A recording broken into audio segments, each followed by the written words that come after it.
vídeo da aula passada a gente criou na classe pessoa um método para calcular a idade, né? Então eu invoco esse método através da data de nascimento que foi fornecida pelo usuário.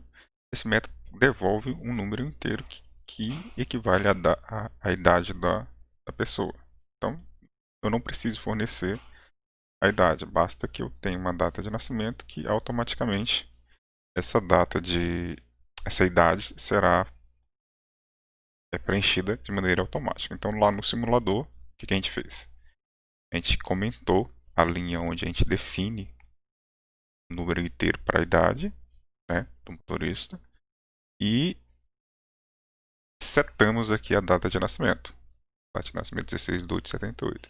Então, automaticamente, o sistema vai calcular e definir que a idade do motorista é um método da classe pessoa, que aqui não está, a entidade aqui seria da classe pessoa. Então, aqui tem um método calcular a idade. Então, esse método vai pegar e preencher o valor da idade da pessoa através da data de nascimento.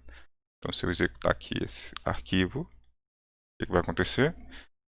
Eu não forneci a idade e ele automaticamente me diz que é 42. Ponto. Beleza. Só que no simulador, como o atributo pessoa ainda está disponível, o que eu posso fazer? Eu posso fazer motorista ponto idade e dizer que é 10, por exemplo. Está aqui 10. Então, mesmo eu pedindo para o sistema calcular a idade, após esse cálculo ser executado, eu posso definir a idade como 10. Ponto. Então, se eu rodar isso aqui, Ctrl S para salvar, se eu rodar esse negócio aqui, o que vai acontecer? Executar arquivo. A idade do motorista, a idade da pessoa é 10 anos. E está totalmente diferente, ou seja, está em desacordo com a data de nascimento, ou seja, ele simplesmente definiu que a data é 10. Isso aqui é uma inconsistência, né? Que a gente tem que tratar. Como é que a gente trata isso? Existe um conceito da orientação a objeto chamado encapsulamento. O que é encapsulamento? É você esconder dados internos da implementação de uma classe, de um objeto, né? Então, eu escondo como é que as coisas são implementadas. Meus atributos são definidos como privados, ou seja, eu defino meus atributos como privados, e o acesso a esse atributo só é feito, ou seja, tanto a leitura quanto a modificação de um atributo, por exemplo, modificar esse atributo da idade, só é feita através de um método. Eu não deixo ele tão exposto, eu não deixo os atributos da minha classe tão exposto como está aqui, né?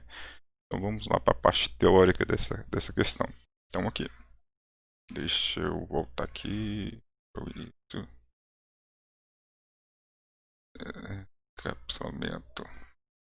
Então, o termo é encapsulamento. Vamos imaginar aqui que a gente tem uma placa-mãe e a gente quer montar um computador, né? Então, essa placa-mãe tem todos os atributos, todas as características de uma placa-mãe de um computador.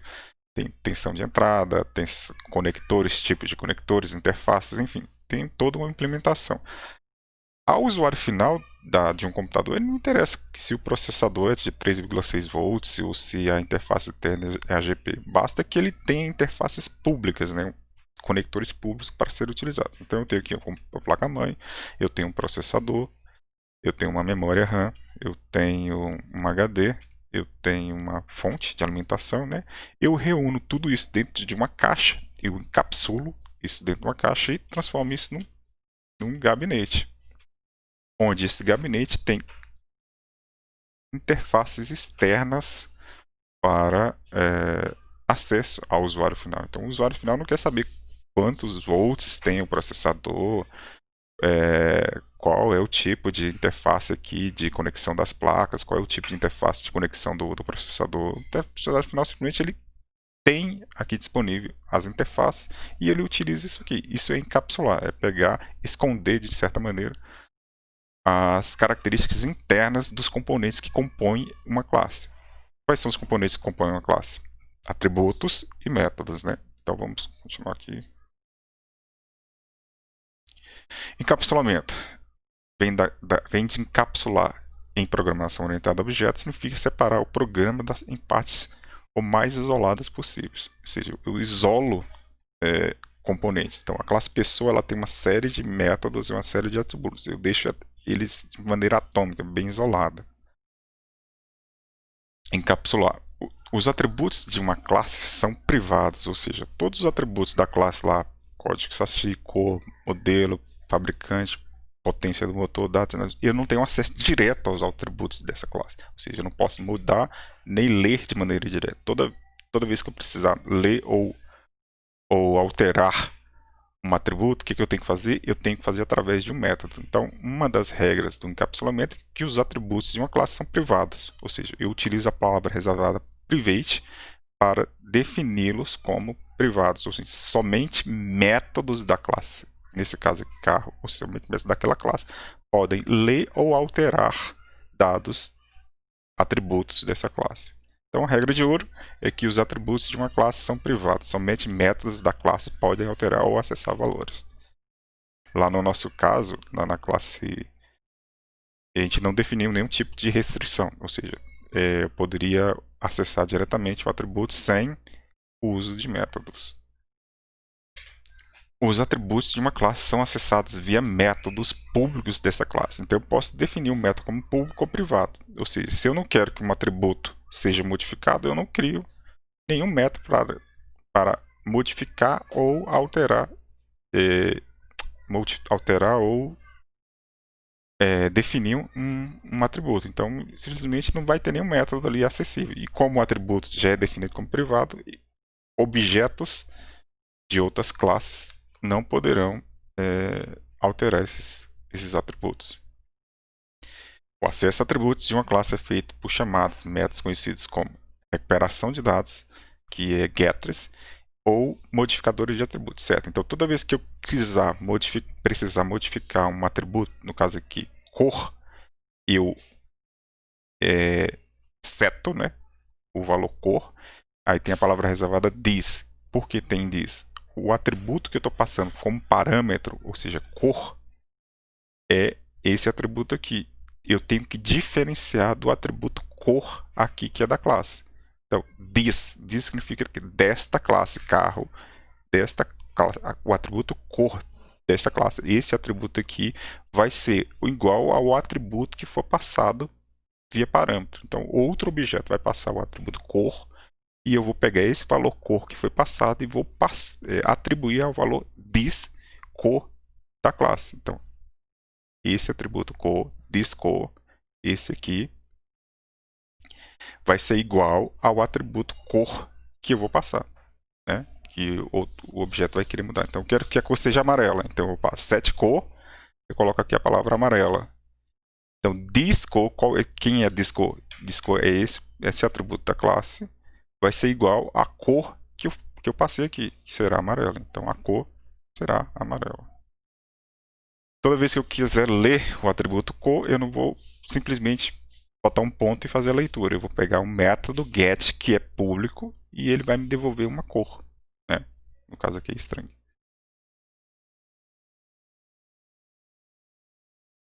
Os métodos públicos de uma classe declaram todas as operações acessíveis a outras classes, ou seja, eu não tenho acesso direto aos atributos. E o que são as minhas interfaces da minha classe? São os métodos públicos. Ou seja, todos os métodos públicos estão disponíveis e eu posso fazer uso desses métodos. Métodos privados são internos e não serão utilizados.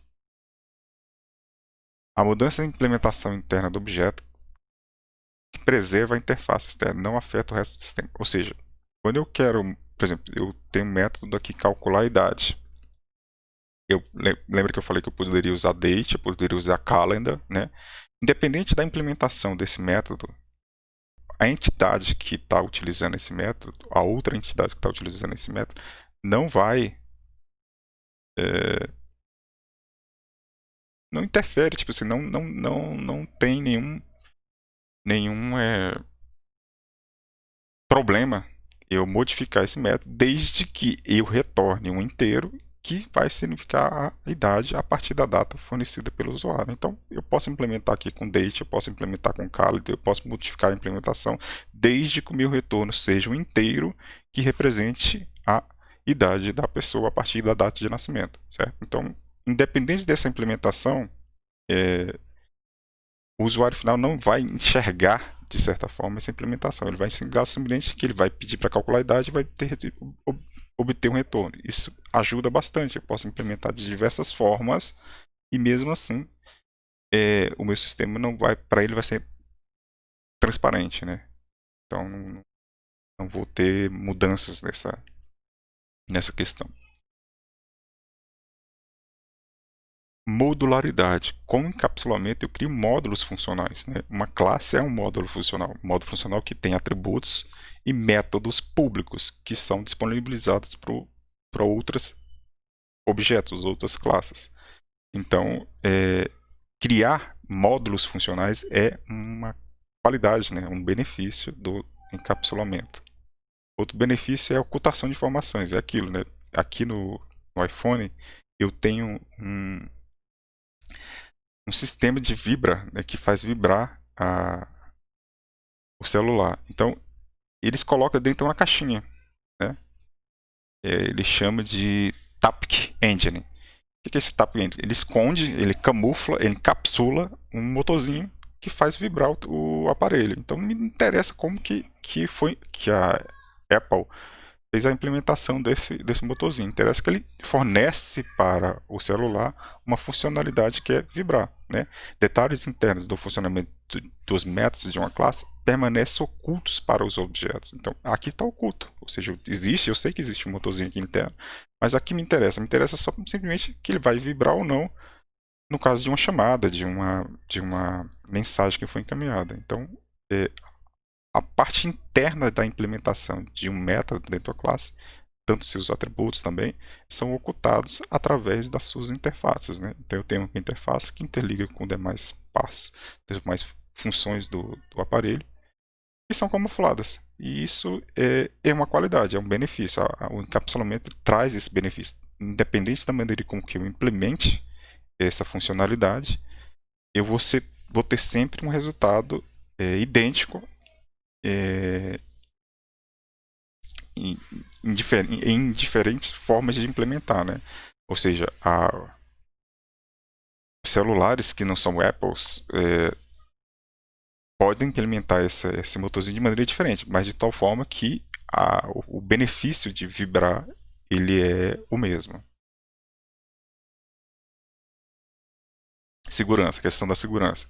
Protege os objetos de terem atributos corrompidos por outros objetos. Lembra na questão da data em que eu esqueci o cálculo e setei lá o valor 10. Então, independente da data de nascimento, ali foi dado um valor de 10 anos. Então, isso corrompe os dados. Então, na hora que eu setar lá o atributo de idade como privado, acabou. Eu só vou conseguir alterar através de métodos. E se esses métodos não forem públicos, acabou. Eu também não vou conseguir alterar o campo idade, o atributo de idade.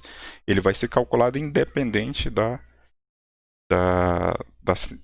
eu não vou ter permissão, na verdade, de alterar o atributo idade, porque eu já tenho ele calculado através de um método interno. Então, não essa questão de corromper dados, ela é um benefício, né, em termos do que o encapsulamento traz, ou seja, eu só deixo disponível aquilo que eu quero que modifique. No caso, idade, eu não quero que seja modificado. Então, não vou conseguir alterar o campo idade.